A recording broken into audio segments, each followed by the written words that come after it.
Hello, sunshines. How art thou? How art thou, sunshines? Long time no see. Haven't been on here in what, 2 weeks now? Yeah, must have been about 2 weeks. That's what I get for saying that I was going out for my birthday and having some birthday shenanigans and couldn't make it the next damn day. So, yeah, that was the craziest situation ever. And yeah, that just really means I'm a whole entire year older and a whole entire year wiser. Never do those shenanigans again. And then I came straight home and came straight on here and did the giveaway and up all night. And that next day it was on and popping. My body was like, don't you ever. So yeah, that is what happened. I was really, really, really, really sick. And it was like crazy. And then the moment I thought everything was good, I'm better, I'm great. Then the next thing you know, I'm falling on my face again. So gotta listen to your body and friends and family because the sister didn't listen. But I didn't listen because I'm thinking I can handle it because I was able to handle it before, so I can handle it now. But my sister is a year older. So I thought that it would be a great idea to go over some mistakes because I noticed a lot of people asking like the same questions over and over again. And when you ask the same questions over and over again, and I went over it before, and it's sometimes the same people, it's because they didn't get the way you may have taught that last time, or it may be a different way that you may need to do, or some people are learning, but maybe are not grasping that it can be better. So it's not that you can't do a Graphghan. It may be some simple mistakes that need to be fixed in order for you to get it to where you are diva status. Now, please understand that it took me years to get to where now I can literally crochet and watch TV and not have to really worry about the graph. Yes, I make the graph, but even if I didn't make the graph, I still like my brain is programmed to where I'm able to crochet and see what I'm doing. And even if I make mistakes, because I do make a lot of mistakes, I know what to do and how to do to fix them because throughout the years, that's what I have been doing. So let's get started. What I am going to do is timestamp tonight because you know my live streams are like 2 hours long. So if you have to ever come back to something, it will be time stamped at the bottom. So all you have to do is click on the description that you need, and that will take you straight to that area that you need to go to. The only thing about it is it's 24 hours later. So you won't be able to go back on it right now, this very second. It will take 24 hours, like sometime tomorrow. You'll be able to do the timestamp. It's actually sometimes way sooner than 24 hours, but I have to say 24 hours because if I don't, somebody's going to contact me and be like, the timestamp is not working. So I'm going to say 24 hours. Okay. So I have a list, and the list is what I'm going to go over. And we are going to go according to that list. But if you have any questions, please feel free to ask. If you need me to go over something all over again, I will do that. And yeah, let's get going. Let's get started. I have a PowerPoint that I'm going to share. And I hope this will be easier, not just for you, but also for me, so that I can timestamp correctly, and not only timestamp correctly, but make sure that you guys know what you're actually looking at. So like I said, I figured it would be the best thing to do by doing the common mistakes. Some of them are common for others, some of them are not common for others. And there's still some that I actually still to this day try to fix and perfect. And one is something that I did not add to this because I'm going to do a whole video on it. It's going to be like a 15-20 minute video on how to bind your ends so that it does not stick up. So this is something that I was in the process of fixing, but I do demonstrations, whereas I want to make sure that the yarn that I'm using is not causing it. I'm like a scientist, like I'm always doing some type of control and contrast and fix this and fix that. And let's see how this, because I can't tell you this will work, but I didn't try something else. So that's why I want to hold off on that one. So basically, after you wash your product, after you wash and block and your customer has it for a good amount of time, the ends may seep up. And I think somebody asked that in one of the groups, and I call it bind off. Like I said, I make up my own thing. I make up my own names and terminologies. But I call it binding off because I learned how to bind the ends as I go so that it does not. But again, it also depends on the yarn. And I just wanted to let a couple of weeks go by because I literally transferred all of my inventory to Big Twist because that's my go-to yarn now. Before that, I had I Love This Yarn. Before that, I had Karan, and before that, I had Red Heart. So I've been in the process of changing yarns based off of how it looks, how it feels, and all of the above. All right, so then the first one we're going to do is, what is it? What is it? What is it? How to fix a missing stitch without frogging. And then we're going to go over how to add a border. Then it's not you, it's your graph. So basically, if you feel that your finalized product doesn't look good, it's because of that damn graph that you may have gotten from someone. And you may not understand why, and you may think it's you, and it's really not. It's the graph. Also, the right hook, the right stitches, and the color changing. It makes perfect sense when you really look at it. Color changes that will distort your image. So yes, I do pop, lock, and drop, but if pop, lock, and drop is not helping you and you may need to look into something else, then we could look at those options. But first, make sure it's not your hook, make sure it's not your yarn, make sure it's not your graph before you do a different color change. And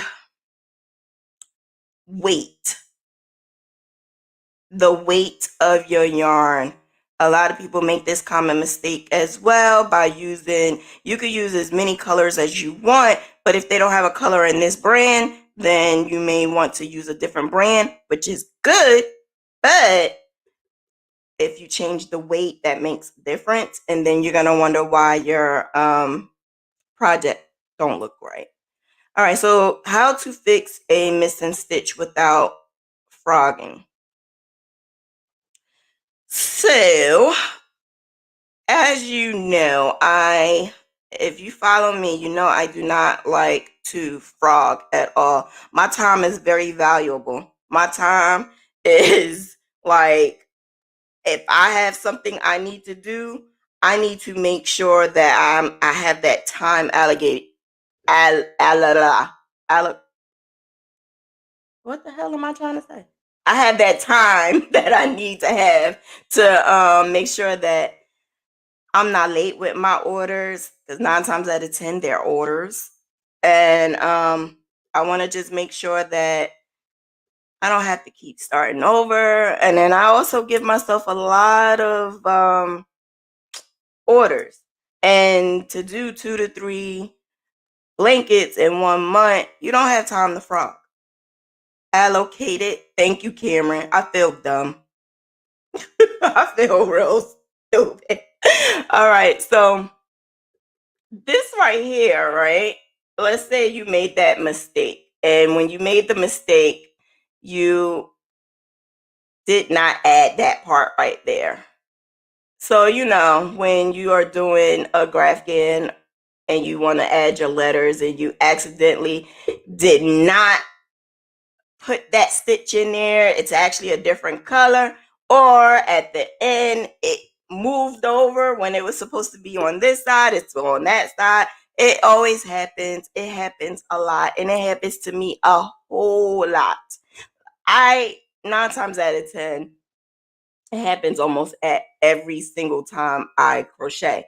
So what I decided to do was, one day I said, I am not, and I repeat, I am not going to frog this because I didn't have the time. So I decided to do a little trick so that I can fix it. Now, don't get me wrong. If it's a problem where I added like the wrong entire row, I may not want to do this, because when you you got to be smart about it. Maybe if it's like a couple of stitches, then I will probably do this little trick. But if it's like a whole row or two that's missing, you might have to frog. That never happened to me.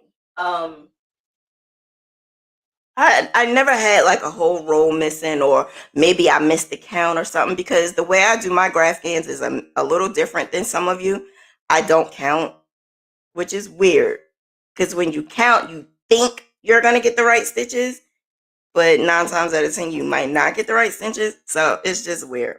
And that's why I don't like written instructions. All right, so I got to turn my camera on. Oh my God. Let me turn the camera on. Maybe you guys can see it better.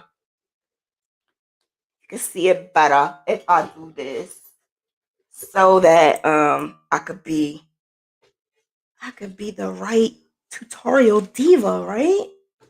Not no half stepping diva. All right, let me stop this and add this.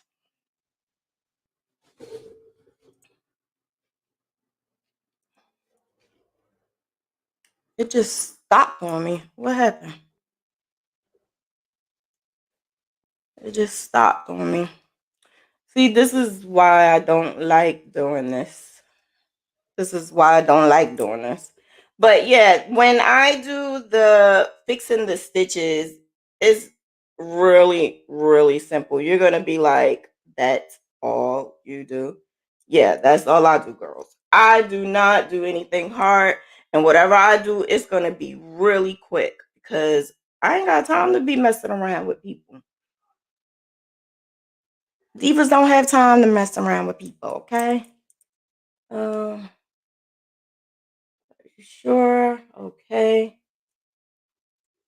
Oh, it's making me add it all over again. Shoot.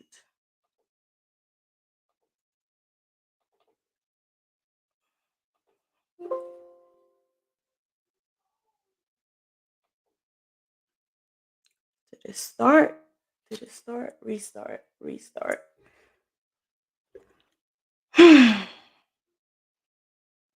It's trying to say update, but if I click update, I'm scared that it's gonna update the whole app. Okay, here we go. I was about to say, please don't start the whole daggone app. But ain't nobody got time for that. Don't like that happens at the wrong time all the time. You be doing something and all of a sudden your camera or phone or whatever wants to update. Ain't nobody got time for that. Okay, so let me add this. Let me add it right now.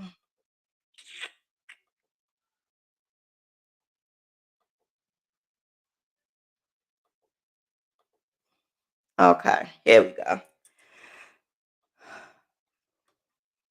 All right, so as you can see, that right there is missing. In order for me to add that, I take this yarn and a tapestry needle like this, right? And then what I do is I take the front and I go down to the bottom stitch. So from the stitch that the hook is supposed to go into, I pull it up like this. So basically I'm going along the stitch that I actually made the wrong color. I'm going along that. And then I'm going to go into the top stitch where that is connecting from. And as you see, I can add it just like that. Now, when I do that, sometimes I would do like a cross stitch and I would cross it. Or sometimes I would do like an actual stitch.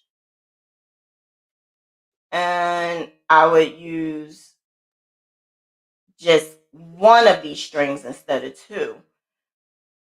But depending on what I'm doing, it just depends on what I'm doing and whether or not I need to do that. So that basically covers the stitch. It basically covers the stitch, and then I would just weave it in. Just weave it in as you regularly would when you're weaving in from the back, and then you're good to go. Now, if it was this whole entire row, I may do like if it's like 6 stitches, I may do the 6 stitches. I may do a couple of stitches. I may do this whole thing. But what I learned to do was look at my as I crochet, I make sure I look as I go to make sure I'm on the right path so that you are not going 5 rows, 6 rows into your work and messing up the whole entire thing. So that's basically what I do. I just take the color yarn that I need, tapestry needle, and I go from the bottom stitch to the top stitch. And I do it one more time, and then that's that. Then I weave it in. That is all. That is all I do to fix a stitch. And you don't have to take it apart, start that row all over again. But like I said, I won't do it if it's like a million stitches, and yeah, that'll be too much. I don't think lately I made mistakes like that before. I made it in the past, but not lately. Okay, so we're gonna, if you don't have any questions on that, we're gonna go on to the next one. Okay. No questions. Alrighty then. All right, so the next one is how to add a border. This may be simple to you, but it really is something that can mess up your work.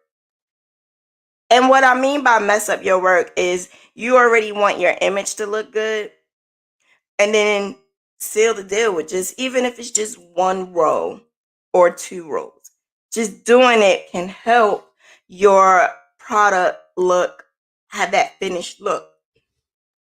So let me add, where is it? It's not showing up. Where is it? So some of you may do this already. Some of you may not. It depends. I don't know. But when you add your border, you want to make sure that your border looks like the left one and not like the right one. If you're a new crocheter, you may not realize that when you finish crocheting, you need to crochet your work around one more time, and you do it in that same exact color. When you do it in the same exact color, that will mask the imperfections that you see in this. So when you see this, right, I did not go around at all. I did not go around in that same color, which is the white. I just went ahead and went around with the black, and I used the same hook. Now, what I learned that it makes a difference. It makes a lot of a difference when you go around and you use a smaller hook. So I go down a size. And the reason why I go down a size, so if I use a I hook, I go down to the H.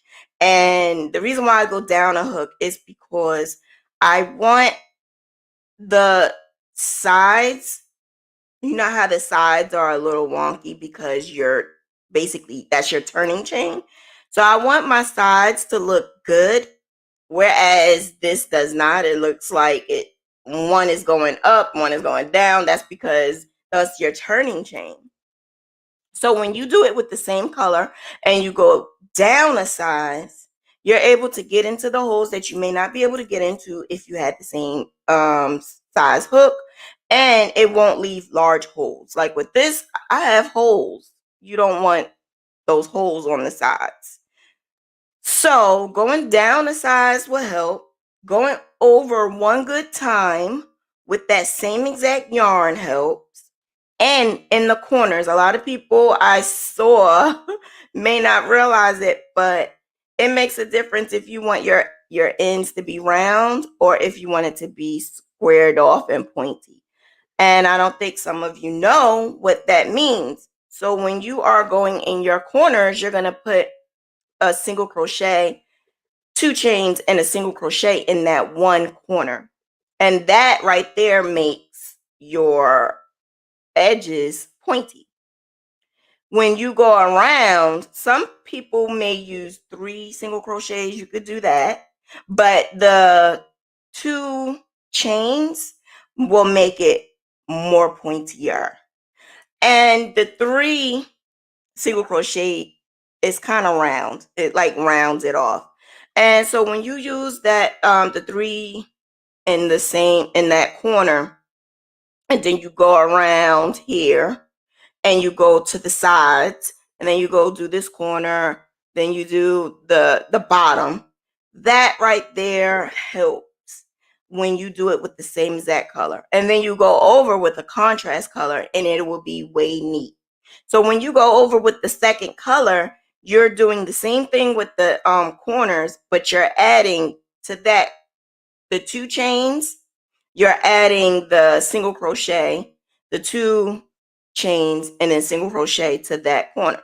So that makes a difference. Like I said, some of us may know that already, and that may be something like traditional and it's a rule, but a lot of people are learning from YouTube and don't realize that's a must when you want your Graphghan to look good, and you like even one layer of the border will help. That way you don't have the ridges on the outside. And if you use my graphs, sometimes my graphs are kind of sort of going outward sometimes. So say if I had like an image and it went to the edge, doing one row border can help with that, or 2 or 3. So it, like I said, it depends on who you are and what you're doing it, but it actually makes your work look way better. So the mistake that I just wanted to correct is make sure you go around with that same color in the corners, 2 single crochet and 2 chains, and it will look a little neater. Any questions with that? If not, I am going to keep going. I'm going to keep going. We need to make this happen, Captain. So the next one is, it's not you, it's your graph. Now this is wholehearted. Like, what am I trying to say? This is painfully the hugest mistake from Graphghan land ever. Painfully. The hugest mistake everyone tends to make. And that's when you use a graph that has unconnected lines. If you know me, you know my biggest pet peeve, and that is unconnected lines. That is a cuss word in my language, in Graphghan world.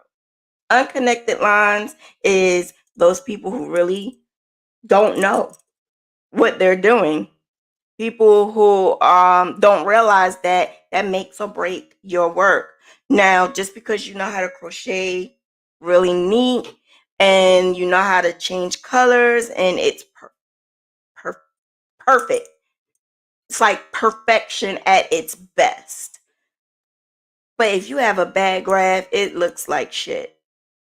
It does. Some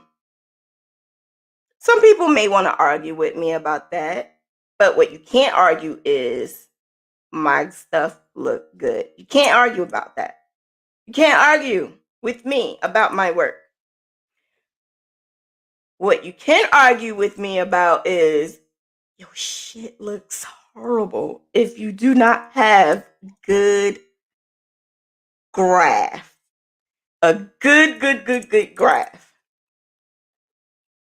Thank you, Sunshine. What is this? Globgo, Gabaglog, Leg. I can't say your name, but thank you. Thank you. I appreciate. Hello, how art thou? I am going to I usually do the spinner wheel. So I'm gonna add you into the spinner wheel. Thank you. I appreciate you. So what? My son heard me scream. Thank you. I don't know. I don't know. Okay, so your biggest issue may be your graph. Your graph may just have some imperfections, and we need to fix it. And so, in order to fix it, you need to fix the dots. Now, let me show you. Look at the dots. Look at the one on the left. That may look like a good graph, but Sunshine's it's not. And the reason why I say that is because when you see like the gaps in the holes, the reason why you have the gaps in the holes is because it looks like the bottom. It looks like the graph that's on the bottom. So you have the dots that are connecting by the corners. Those are unconnected lines. So if you can look at a graph and you see lines that do not connect, that's an unconnected line. And that's my hugest, biggest pet peeve. Because I feel you don't want the one on the left, you want the one on the right. The one on the right is big, it's bold, and it shows your work clean and clear. It does not have any holes, any slits, because you may think that you are not changing your colors correctly, when in reality, you are changing your colors correctly, and it's just the graph. And that's what we have to be careful for. Have you ever saw a graph that has random dots everywhere? And the random dots is not just that one color dot, it may be different color dots. And you think that's supposed to be there. It's not. If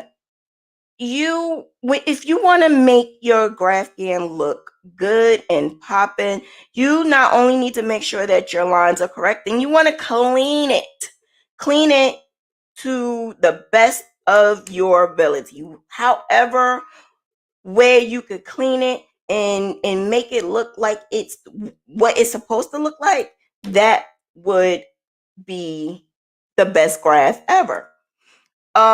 When I make my graphs, I tend to make sure that I merge all light colors. So when you put in your, say for instance, if you're going to use what you call it, stitch fiddle, the free if you want to use the free software. So you use Stitch Fiddle. Stitch Fiddle allows you to add your work. And when you add your work, it's going to pick up the colors. So you could put how many colors you want. The thing about that is, if you are not graphing continuously, you don't realize that the more colors you add, the better your picture is going to start looking. And then you start merging it down. The size, if you put it in the wrong size, that's going to distort your image. And so you just got to learn good sizing. So I have that at the end too. That's like a bonus. You got to just make sure these things look good. This is why I do what I do and I teach it.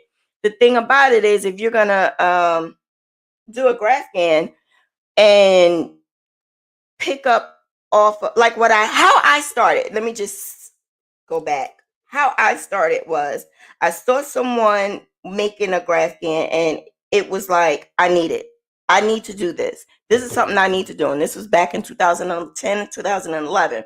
I'm like, I need to do this. When I picked up that hook and that yarn, I didn't know what the hell I was doing or why. I had no idea. I just knew I wanted to do it. So I put it together and I just did it. And I thought it was the best thing ever. I thought that I was just on top of the moon and I'm just this rising star. And that's how the Diva was born. Well, Diva didn't know what the hell she was doing. Diva just decided, I did something that not too many people are doing and it looks good.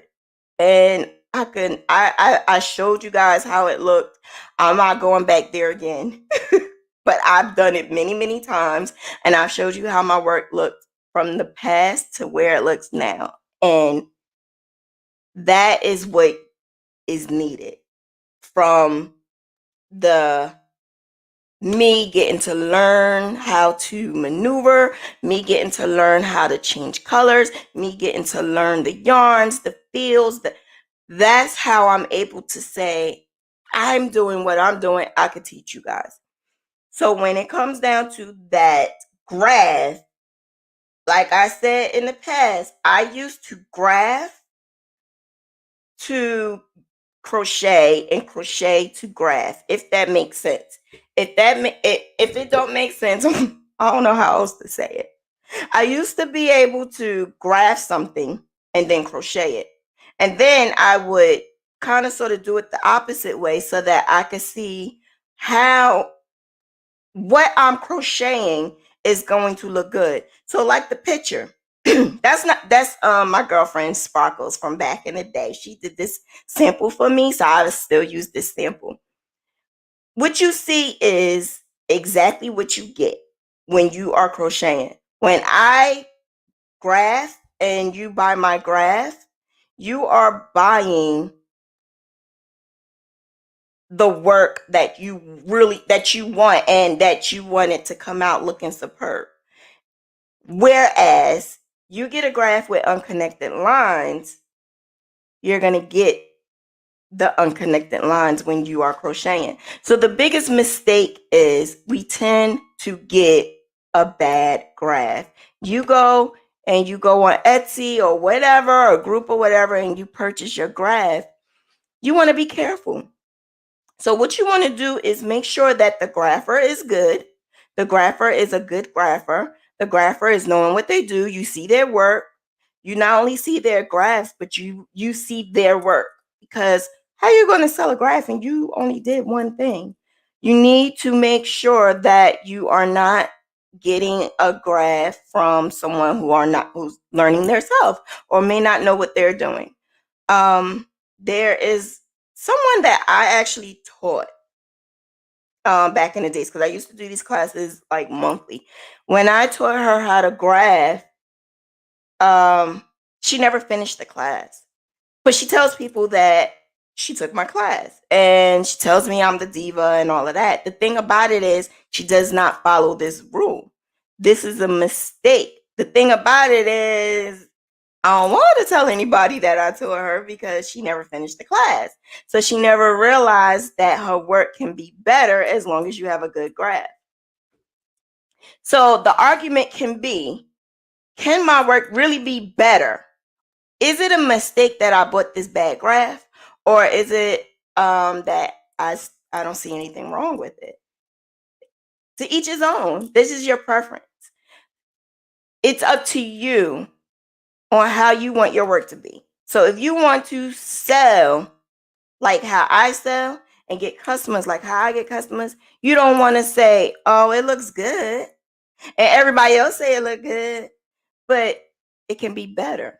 Even myself, if I could find something else that I can perfect, I will definitely do it, and I will take it, and I will run with it, because I too myself can learn and change and make it even better than ever.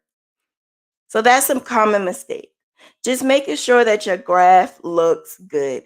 You have the right to ask. You have the right to say, "Can I see it?" You have the right, not the PDF, but the actual graph. Like sometimes, like my work, you actually see the graph without the lines. That's what I'm talking about. So like the JPEG of your PDF and how it looks. You have the right to ask that. If you can't see that, some people will show just a regular picture. I would not buy a graph that is not going to show me what the graph is. I'm not going to buy a graph from someone who cannot tell me, certain things about the graph that I'm asking. And that's basically something that we learn as we go. So just be careful. And that's a common mistake that we all go through. And it's not you, it's the graph. It's the graph. So just make sure you get a good graph. And that can probably solve a lot of your issues, getting a good graph. That will solve a lot of your issues. So that's a common mistake that I even did. I used to get parlor bead, like cross stitch patterns, parlor bead patterns. So the difference between parlor bead patterns, cross stitch patterns, and crochet patterns is cross stitch is exactly what it is. Cross stitch. You're crossing the stitch to make an image. Tapestry is about the same thing, as well as not cross stitch, parlor beads. So you're basically taking the beads and making something.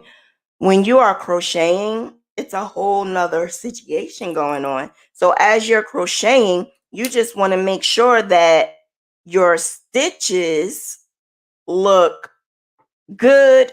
They are closed. There's no holes. There's no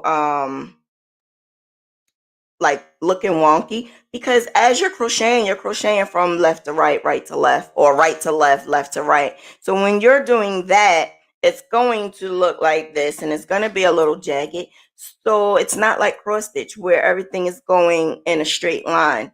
You're not going in a straight line. This is what I meant by when I said I graph to crochet and crochet to graph. So as I graph, I'm like visualizing this row is going this way, this row is going that way. So I need to change this line to make it this line. And you may think I'm crazy, but I do it because I want your work to look good. Not just mine, yours. I want you, if you buy my graphs, your work is going to look good. The hard part is done. You just need to crochet it, and you're just following the image that I provided for you. And it can be hard and it can be tedious, but it can be done. It can be done. And that's it. I'm moving on. If there's no questions, I'm moving on. We spent a lot of time on that one. That one is a very common mistake that a lot of people make. You do not want the first three. You want the last, because the first three, I know somebody who did say that the first one looked good and they don't see any problems with the second one. Throughout the years, yeah. God bless you. Okay, let's move on. Do not carry your yarn in Tasha verse tapestry. Okay, so I think some people get mixed up when we are doing Graphghans. Is a Graphghan tapestry? Is it intarsia? What the hell is a Graphghan? A Graphghan is basically intarsia, which is you're changing your colors. Tapestry is you're changing your colors, but you're also carrying that yarn. Okay, so what we fail to realize is crocheting it is different. Tapestry was done a long time ago when they were making baskets, they were making bags, they were making bowls, they were making all types of things. And it is a thick consistency with beautiful designs. Tapestry is basically taking the thread. It was thread a long time ago. They used thread and they would change the colors. And as they're changing the colors, they would carry every single color. And that not only made it look beautiful, but it also made it thick. It made it really thick. And someone said to me, I see tarsia all the time, not tarsia, tapestry all the time, and it looks really good to me. I don't understand why you are knocking it. No, it's not that I'm knocking it. We're crocheting, and we're crocheting blankets, or we're crocheting hats or tote bags. Like when we crochet is different than you trying to make a weave in a basket, or trying to make something that is thick. It's different. You want a blanket. You don't want a rug. It makes a difference. Why would you want to carry all of those colors, right? You don't want to do that. So what I suggest is try it one time. Try tapestry and try Tasha and look to see what you like the best. So that's important, right? You and what you want and what you feel is important. So as you can see, the one on the left is intarsia and the one on the right is tapestry. So as you can see, intarsia does not have any carrying of the yarneth, and tapestry has carrying of the yarn. And what would you want to sell? Would you want to sell intarsia or tapestry? Need I say more? Do not carry a yarn. You do not carry a yarn. You drop. That's it. So you follow my pop, lock, and drop, right?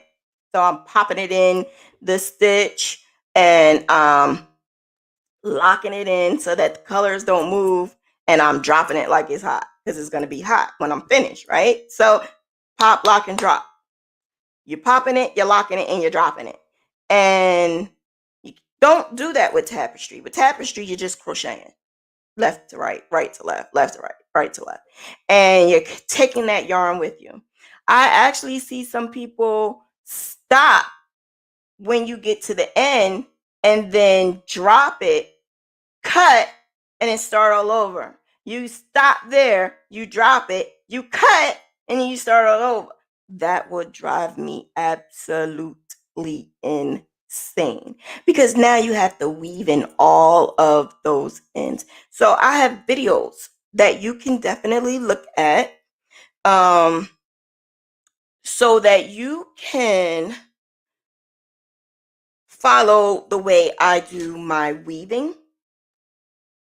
And what I do is, if you follow me, I would do, for each color I will have a, I don't use bobbins, but for each color you can use a bobbin, or you have your hanging strings for each color. And for each row I'm just pushing that up and pushing it up. And if it stops, then I will stop with it. I will crochet over it. And what I mean by crochet over it, like this part right here, the pink stopped. So now I got to do the white. So when I go over the pink, I'm crocheting over the tail of the pink.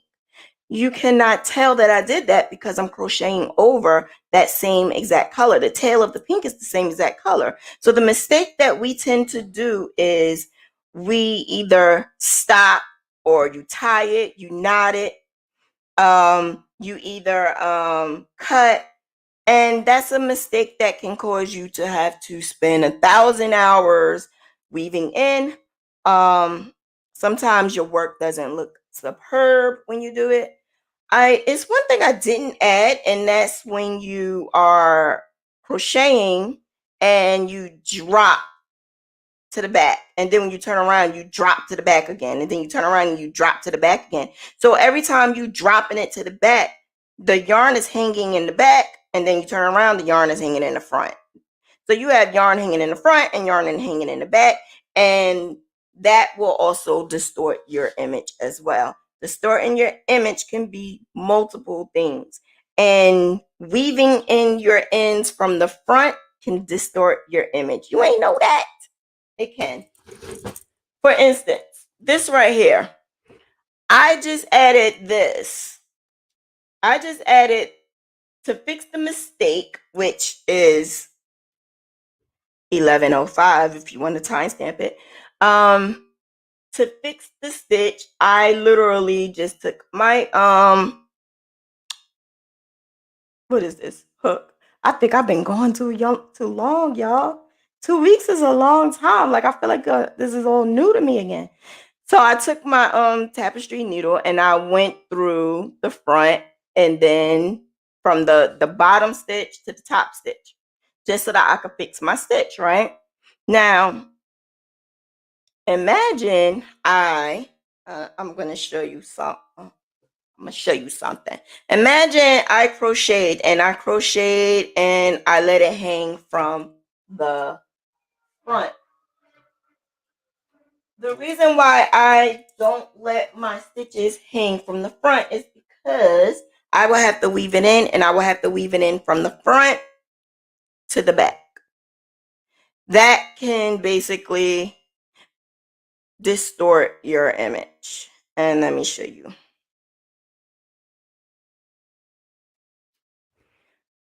If I have this hanging from the front, all right?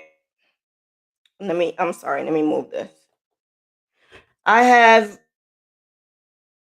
this hanging from the front. So this is the front and this is the back, all right? When I am ready to do my weaving in, I'm going to literally take my tapestry needle. Yeah, Cameron, I know what it is. I just feel like I'm doing all new stuff now. I just feel like this is new for me again. So I take my my hook, well, not my hook, my tapestry needle, and I start weaving in from the front. When you weave in from the front, you are taking this and you're going into the same color. It's supposed to be the same color, but the only reason why I'm using this color is so you can see what it's gonna look like. And I'm going in along that stitch, and then I'm gonna weave it in. When you do that and you are weaving it in, you are changing that stitch. When you change that stitch and you probably like go into the next stitch, you're changing the image. When you change the image, it may look like it's a peck. It may look like it's not that color stitch. It may look like a different stitch, because remember, each stitch is a color. So it may look a little distorted. I know, Shauna, it may not be a big deal, but it might be a big deal. You understand what I'm saying? It may not, but it might. And then you're wondering, why does it look like this? To avoid it, let's not do it. I don't even like to have my work hanging from the front. It bothers me. To me, it looks tacky. But you don't realize that until it's known, until somebody make it known. And somebody made it known to me. So I'm always showing my work back then. I would take pictures and I show my work. And as I'm showing my work, I'm taking pictures like, this is what I did. This is my progress. And I have strings hanging from the front, strings hanging from the back. And they like, oh, that looks nice. Some people like, that look nice. That looks nice. That look nice. And then you got them people in the back of their heads and not telling me, girl, you need to get them things from hanging. And then my crochet mentor told me, you might not want to do that. And she explained to me why. And it just looks better. It looks better. You want to be able to weave in all your ends from the back. How do you know what is the back and how do you know what is the front? Well, my biggest thing is when you're using my graph, I can't account for anybody else's, but when you're using my graph, I always say to start from the bottom, from right to left, left to right. And so when you start from the bottom, from right, that's going to be number 1. Then you're going to go from right to left and then left to right. And then your second row will be number 2, third, and then 4th. All of your numbers that is on your right side is odd. All your numbers that's on your left side is even, which means you're always going to be on your right side when you're on all the odd numbers, and you're always going to be on the left side when you're in the even numbers. When it's facing me and I'm going from right to left, that means I am doing an odd number. That means it should be the front. If I'm on row 17, that means it should be facing me. And all of my hanging strings should be to the back. If I'm on row 20, that means I should be going from left to right. That means it should be the back. That means all of my hanging strings should be facing me. So that's one way you can know what is you're facing, whether your work should be facing the front or facing the back. And that's how you'll know whether or not you're going to put all of your work to the back or all of your work to the front. That was a mouthful. That was a lot. That was a whole lot, like a whole lot. But yeah, do not carry your yarn. It will look atrocious. And that's a big mistake that we tend to do. And then say, look at my work. Don't it look beautiful? Oh my God. Do you know what we be saying? Do you want to know what me and my girls be saying? You don't want to know. So don't do it. Let's go to the next one. Hooks matter. The hooks matter, y'all. The hooks matter. And I didn't realize that until 3-4 years ago. This is what I mean. I don't play with my Graphghans, y'all. Like, I really do like take into consideration every single thing. Like everything. Okay? Hooks matter. Why? Okay. I'm going to show you why. I have all different types of hooks. My favorite hook used to be Susan Bates. I used to love me some Susan. Me and Susan used to go way back. Way back. Me and Susan had fun back in the days, right? Every now and then I'll mess with Boy. But Boy and I wasn't like ace. We wasn't besties like Susan Bates. Then my girl, my sister, my crochet friend that I love so much bought me a clover. That changed everything. Around the same time she bought me a furl. That changed everything. So then I decided to go and do some type of like study. Again, I told you I'm like a science freak and I love doing experiments. What works best with this? What works best with that, right? I also had a lot of these because I just bought them all the time. They were like sometimes for like a whole pack, like $5 or this would be like 90 cents or whatever. So I used to have a whole lot of these. And these are the dunts, the no frills. So the dunt was like my very first crochet hook. I always had a dunt somewhere. But then I stopped buying the dunts. And I went into my Boy and Susan Bates era because I just knew I was a crocheter. So because I'm a crocheter, I'm going to use my Susan Bates or my Boy. And then I started cheating on Susan. And I had to have me some Clover. And I might have dipped and dabbed with some furrow too. But it was a difference. And I'm going to tell you what the difference was. So on I'm sorry. Hooks. So on 2011 when I started crocheting and I did a dun, I would crochet like crazy and it was never a thing. Never. It was like I'm good. I started getting fast and I'm weaving in and I'm just like I am a master of crochet. And I'm fast. I'm doing all different types of stitches and bam. I started getting a little bit of taste with, I think I had like a one night stand with a clover.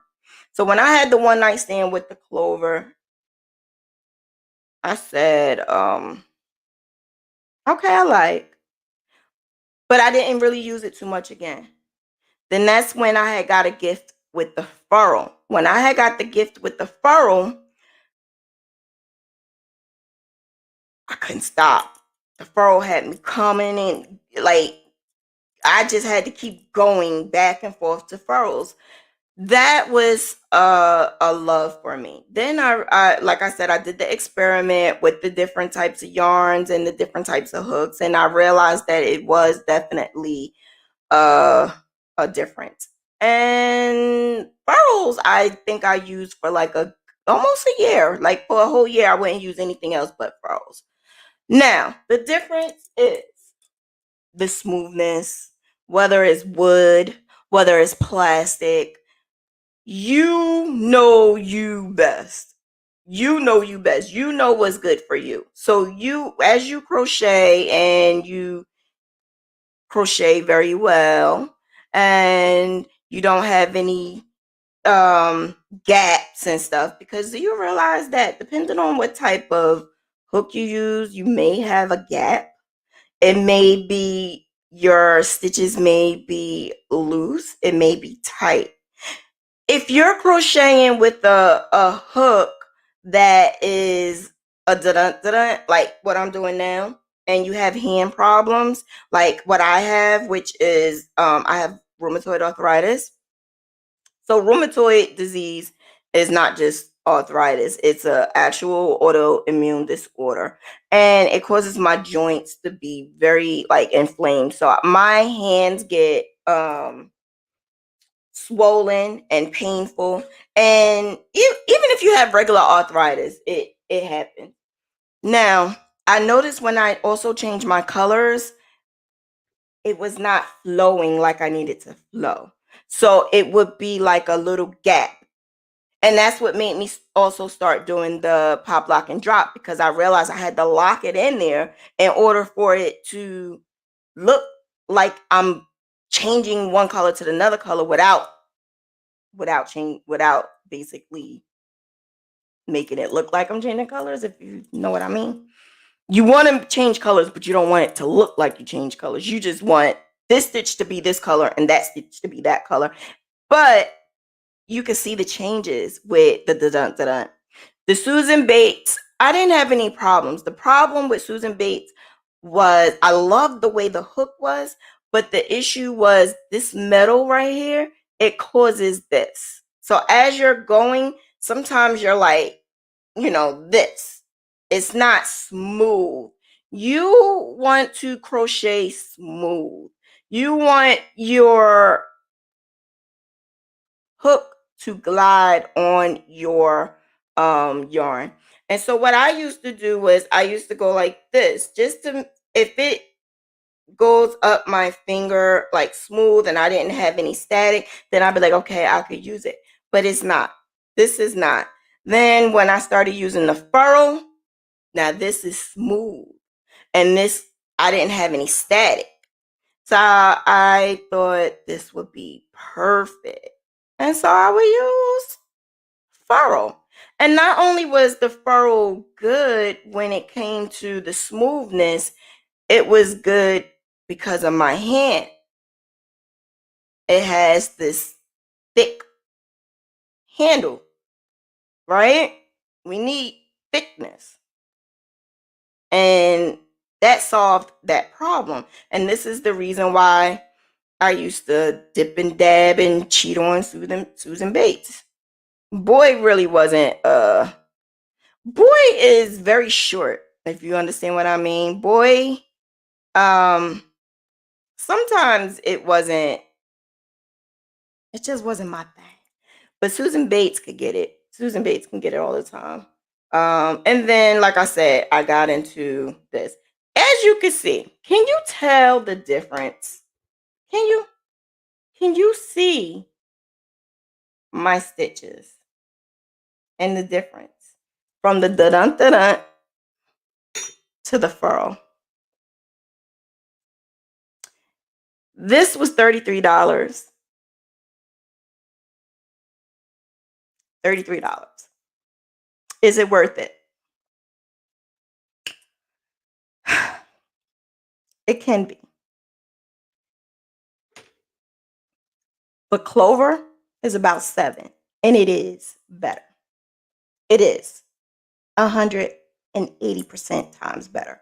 So if you want to go on the lower end, but it's not really lower end, it's like middle class, get you a Clover. So the Clover, I'm able to glide. Now, we don't realize that this can be an issue, but it is, y'all. This is a common mistake that we make and don't even realize we're making it. When I decided to do this experiment, I don't even remember why I did the experiment, but like I said, I'm always doing the experiments. When I did this experiment, I wasn't even doing it for a class or anything. I was doing it for myself. I really wanted to know what is the difference. Oh my God, I love me some Clover. I just feel so much better using this Clover versus this. Oh my God, it just feels so much better and at ease. Oh my gosh. I just love it. So, like I said, you could tell, even like me starting my stitches, this is horrible. You could tell the difference. And then not only that, this is way looser and this is way, it's put together. It makes a difference. Your hooks make a difference. Not only the hook brand, but the size makes a difference. I'm going to tell you why. So, right there, I have the boy, the Susan Bates, the da-dun, furrow, and Clover. So I put boy, Susan Bates, and the da-dun together because those are basically around the same price range. And furrow and Clover is more on the high scale end. And if you want to be bourgeois, I would go for the furrow. Furrow is not an issue. My only thing about the furrow is I have 5 of these, and 3 out of the 5 cracked right there. I literally had put crazy glue on one of them. And this is when I first got it. It cracked like 2 weeks after I got it because I was using the hell out of it. And I put crazy glue like right here, and I said, this was $33. Why the hell am I putting crazy glue? So if you send them a message, they will ship you out a new one. And but why do I have to for $33? You understand what I'm saying? Why do I have to do that? So just be careful. If you're going to get the furrow, spend your $33 and, do what you got to do. But I was satisfied. So I have 3 and I'm going on 4. I just ordered my last one because around my birthday, they had a 60% off at Joann's. The whole pack, that pack at the end on the right is $75. It's worth it though. You get 10 sizes. And so I'm going on my 4th one only because I like to have them everywhere, so I don't, if I lose one, I could go into the stash. And plus, I also keep each hook with the project. So if I have a project that's going on and I need a specific hook, that hook stays in there with that project. If I have my Diva bag and I'm traveling, that hook stays in there and that hook goes with me. So that's why I have multiple hooks, and you should too. You should always have multiple hooks. Real hookers do. And yeah, Clover, I love that this right here doesn't hurt and it's not too hard. And it doesn't give me hand cramps, only if I crochet extremely long, which I have been lately. But other than that, brand matters. You can see the difference. You can see the difference. It matters. And I did it from scratch. So you can actually see from the the bottom to the top. The dun dun. And and to be honest with you, I'm teaching kids. That's what I give them, the dun because they need to. They need to learn how to crochet with a dun or a Susan Bates or a boy. They need to learn how to crochet with that. And then the more and the better that they get, then you can invest in some good ones. Then you can invest in, a little bit more, but they're not going to start off with no damn clover or furrow. That's not happening. I am adding the size, but I'll talk about that in a few minutes because that's going to go kind of sort of in with what I'm going to talk about next. Different color changing techniques. Now, this kind of bothers me because I just swear up and down my way is the best way. The first one is a color technique she used that went smooth, and I think she used the pop lock and drop, and this was her first time. Then the second time she used the regular color changing that I used to use way back when. I'm gonna show you what that is. So the color change, sorry, I'm time stamping. So the color change is the pop lock and drop is something that I decided to make up. I decided to make it up because, like I mentioned before, I wanted something to lock it in. And I just wanted something that I knew I would feel comfortable with. I didn't have to make any knots because that was something that was taught to me in the beginning.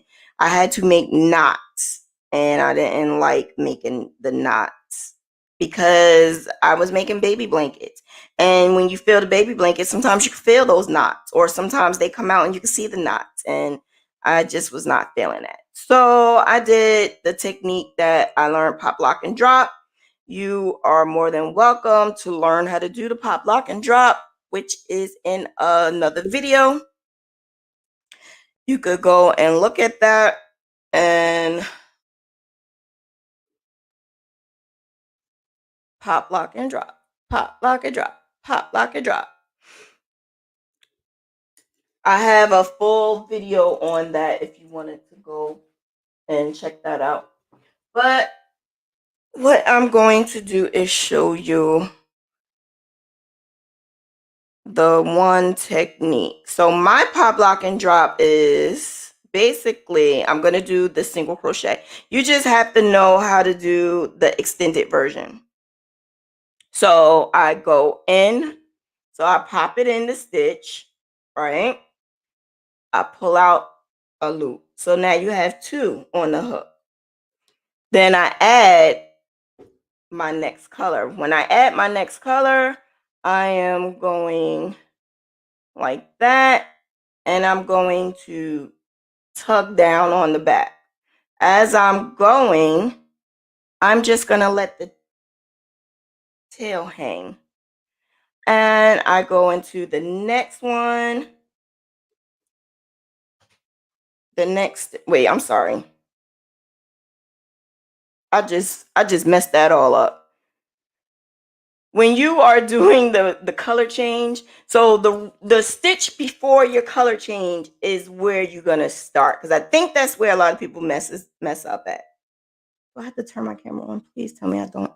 When you're doing the color change, if I have to make a color change right here, I need to change the color in the stitch before. So I'm going in, I'm pulling up like this. So I have 2 on the hook, yarn over and pulling through 1. Once I pull through that 1, I am going to drop either to the front or to the back, wherever my yarn is hanging. So this is hanging from the back, so I'm going to add it to the all my string should be hanging one way. So that's what I'm doing. I'm putting it to the front or whatever it is. Now it's time to add the other color. So I'm going to add that on my hook and pull it through the 2 that's already on the hook, and I'm going to tug down on it. Now it's time to go into the stitch that needs to be this color, because now I'm ready to change that color. When I go in, yarn over and pull up 1, yarn over and pull through 1, yarn over and pull through 2. And I keep doing it to however many stitches I need to do. As I'm going, I am crocheting over the tail. As I'm crocheting over the tail, this is how it's gonna look. And I crochet over the tail. Right? So that's the pop, lock, and drop that I do. The other way I'm going to show you in a few minutes, but I just wanted to show you that part first. But as you can see, I dropped this color. So if the gray is the background color, right, and I need that color to be on this side as well, what would you do? I won't carry it, because if I carry it, it's going to look like what we already discussed, which was a mistake. So I'm going to yarn over, pull up 1, yarn over, pull through 1, leave it like that. And then I am going to take another bobbin. So again, I don't use bobbins, but if you do, you take your bobbin and you add it to the other side. Once you add it to the other side, pull through and pull down. And then that's how I change my color, and then I keep going. So I'm going to that next one, yarn over, pull up 1, yarn over, pull through 1, which is the extended single crochet, yarn over, pull through the both of them, and then I do it all the way until I get the amount that I need, and then stop. So as you see, I have a string hanging for each color, and it's all facing the back, all of them. Now, when I am using a different technique, so say if pop, lock, and drop is just not my thing and it's not working. So what I would do is, now I did this back in the days. It didn't, it wasn't bad, but I wanted something that was going to lock in my work, and this just was not locking in my work. And what I mean by locking in my work, I can see the color changes in between, and that was a mistake that was bothering me. All right, so as you can see, I'm changing my colors back. When I turn around and I go from right to left, and now I'm going left to right, the color that I need should be already there waiting for me. If you're doing it the right way, it's already there because you dropped it and it's waiting. So I'm going to yarn over and I'm pulling through. Since it's already there, I don't have to add it. It's already there. I'm pulling through and tugging down. That's it. I did no lock. I just pulled through. Then I go into the next one and I do the same thing. Yarn over, pull up one, yarn over, pull through two. So basically I'm omitting the extended version. I'm not locking it in. And that's how you could do a regular color change. And then drop, pick up the next color, and you're going to do the same thing. Yarn over, pull through both. I still tug down. And then I keep on going. And this is just not locking it in. As you can see, even though I'm going from the other side, my yarn is hanging to the back. When I turn it around, you don't see any yarn hanging. So I'm going to do it again. And as I'm going, I'm dropping it to the front, picking this up, yarn over, and I'm doing it again. I'm just not locking it. That's it. I'm not locking it. And then you keep on going. Now, this is how I did when I first started. Again, I stopped doing it because I didn't like that it wasn't locking it in. And when I kept staring at it, you could tell that I was changing colors. And I just didn't like it. It bothered me. But it's up to you. You could do what you want to do. And there it is. That's basically how it is. Now, I purposely used the different brand. This brand of yarn that I used was Caron Simply Soft. This right here is Caron Simply Soft, and this right here is Big Twist. They both are weight, 4-weight, which is worsted. But when you feel on it, Simply Soft is just soft, and the feel of it is way thinner than this one. And imagine using that with Red Heart. It'll be horrible. So as you can see, it just made my little sample look crazy. And in the middle is like going in, and then the out is coming out like that. And that's because this that I'm using is the consistency is very different than this one, and that makes a difference. So a huge mistake that we may tend to do is when you're doing a Graphghan, you need a color that no other brand has, and Simply Soft may have it. You're gonna have to find another color. It's gonna make your work look horrible. It's gonna do this, and then it's gonna have holes. You're gonna have holes in it because this is going to overpower the Simply Soft, because the Simply Soft is just too soft. So I purposely did that so you could see that, yeah, it's not a good idea to do two different brands with two different weights. You can use two different brands, two different colors, but make sure it's the same weight. So I could use Red Heart and Big Twist. I could use Red Heart with Caron. I could use Red Heart and I love this yarn. But when you start going into the Red Heart Soft and Simply Soft and the sports yarn and the baby yarn, it may be too soft for the other ones. And doing a Graphghan, it's not a great idea because it's going to change the size and put holes in your work, and that you do not want to do. So be careful with your color changing. You could do the color changing with the lock or without the lock. I do not suggest the color change with the knots. I don't suggest that.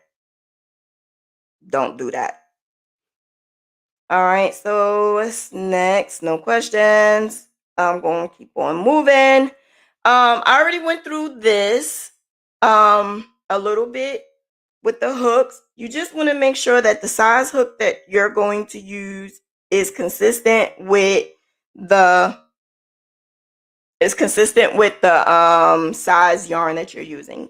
You don't want to use a J hook with if you're going to use the weight this, because then it's going to be so airy and it's going to be holes, and you don't want to do a Graphghan with something so light. Like especially a blanket. When you're changing colors and you're changing a lot of colors, you just want to make sure that you have the right size hook. I wouldn't go any larger than a J hook.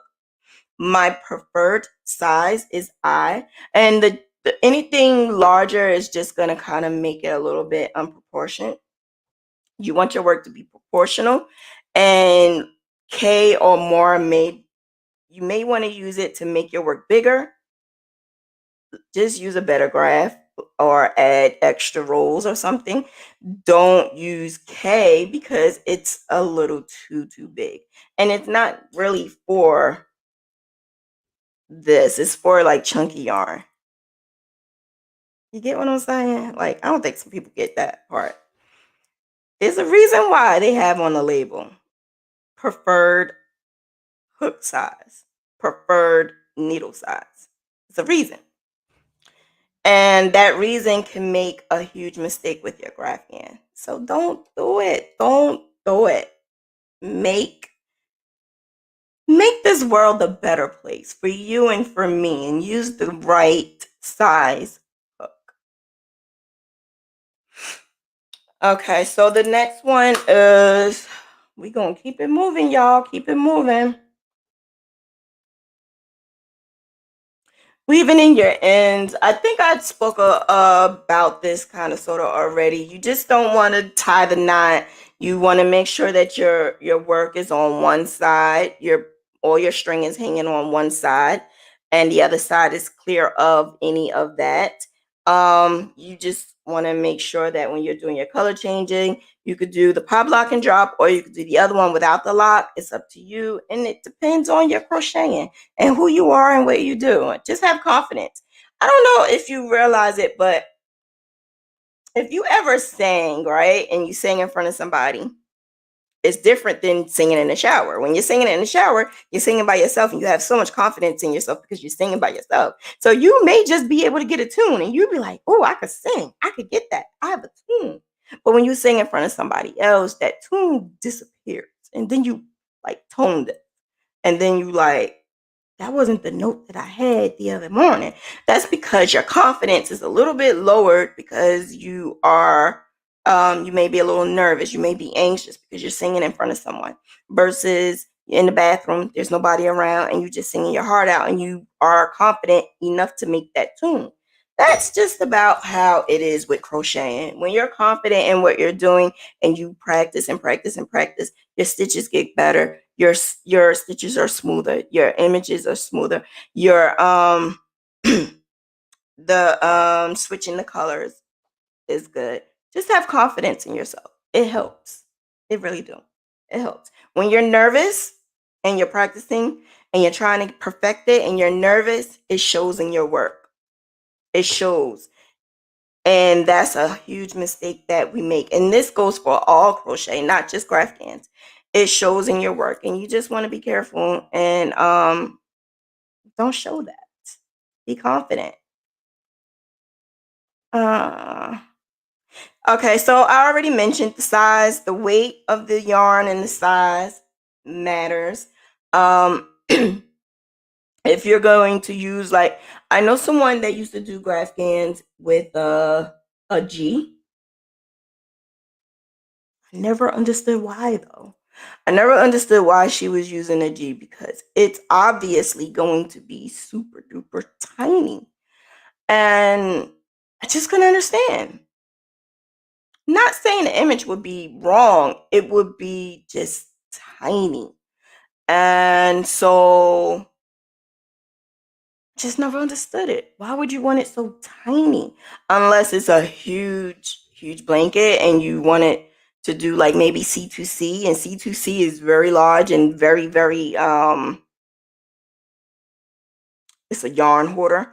So maybe G, but I don't even like C2C, so I don't know. I wouldn't do that at all. That small of a hook. I would use, like I said, my preferred size is a I, which is good for this type of yarn, which is the weight for.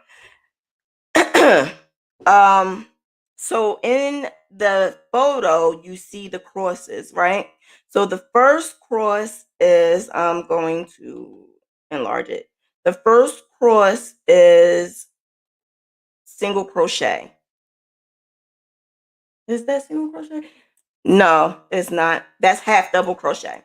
So the first one at the top on the left is half double crochet.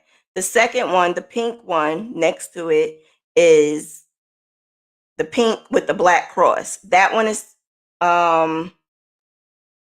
Tunisian. The bottom one on the left, double crochet and single crochet. So as you can see, it's different sizes. The stitching changes depending on what stitch you use. So like I said, I use the I for both of them. I use the I for the half double, the single, and the double crochet, and I use the I for the Tunisian. Why we don't use the double crochet is because you could look at it and you could tell a double crochet is extremely long but very narrow. So your image will be extremely long but very narrow. So it will distort your image. As you can tell, it's the same exact size as the other ones, but it looks narrow and long.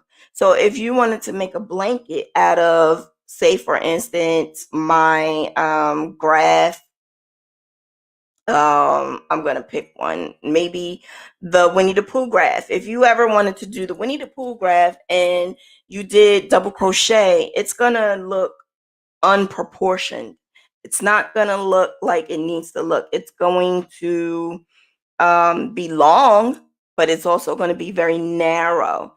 And then the image is going to be very long. It's going to be elongated. So you do not want to use double crochet at all. If you use double crochet, it really depends on what you're doing it for. So if you wanted to make a skirt, dress, top, whatever, and you wanted to use double crochet for your stitches, you could do it with like solid images, not detailed images. If you're going to do a detailed image with different types of like outlines and borders and stuff like that, it's going to make your work look horrible. So do not use double crochet. Single crochet, half double crochet, or Tunisian will be your preferred choice of stitches. Your yarn weight will be perfect if it's 4, and your hook size will be great if it's an I, maybe H, maybe J.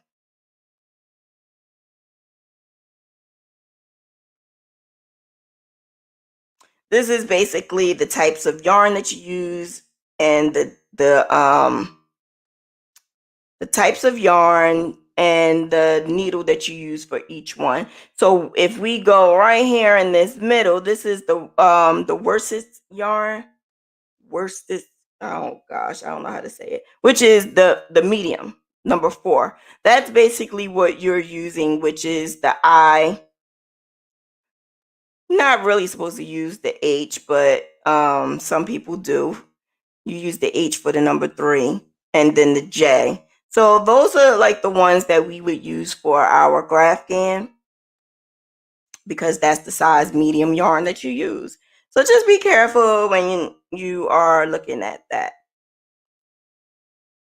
This is the size blanket that I was talking about. When you are putting your image into Stitch Fiddle, it asks you what size, and if you put an image in there and you don't have the right size, it's going to look crazy and unproportioned. So these are the sizes that I use when I am making graphs, and I stick to it, and I do not change. The only time I would change is if I want to add a little bit more. Maybe I want to add a little bit more for height, or maybe a little bit more for width. But if I'm going to do a landscape, I'm always going to start off with the highest number, which is the width first, and then the height, and that's for the landscape. And then if I wanted the portrait type, that means it's going to be the width is going to be shorter than the height. So you just gotta be careful with your blanket sizes and make sure that your blanket size fits with the image. Um don't use an image and say I want baby size. Because it may not happen. And that's it. Basically, that's it. That's basically all of the mistakes that you can possibly make. And if there's any questions, I will answer any questions. I just almost feel like I'm missing something though. I feel like I'm missing something, but I'm not sure what. So if you have any questions, feel free to ask. And I am going to do the binding. Like I said, the binding is where you have the, what you call it, when you wash and the string comes up. How do I fix that? That's what I'm going to do a whole video on. How do I fix that?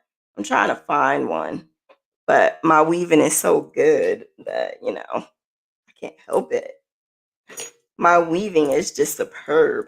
Yeah, like this. How to fix this.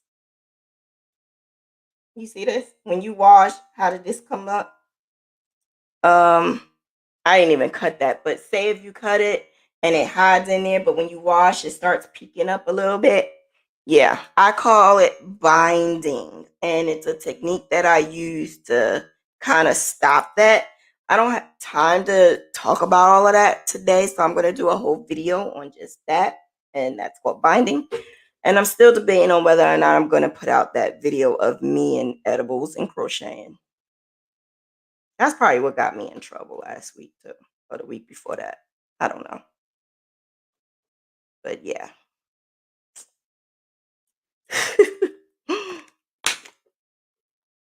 Video is hilarious, but I don't know if I want to put it out there to the world. But it's very hilarious. Me and edibles and crocheting.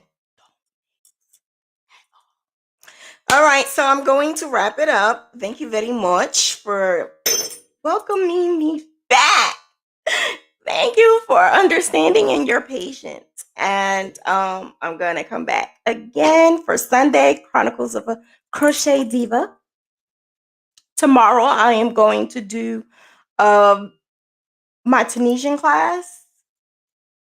And it's the Tunisian along, but I'm going to, do that tomorrow. And we're going to talk about something very important on Sunday for the podcast. And if you need me, you know how to reach me, which is not Messenger. Messenger is like so out of control right now. Okay? Okay. I'm just letting you know. Messenger is out of control. If you want to go back and replay any of this, I'm going to do the timestamp for you, but it does take 24 hours. So just wait a little bit before you go back, maybe tomorrow. And then that's it. So thank you, ladies. I will talk to you guys later. Bye.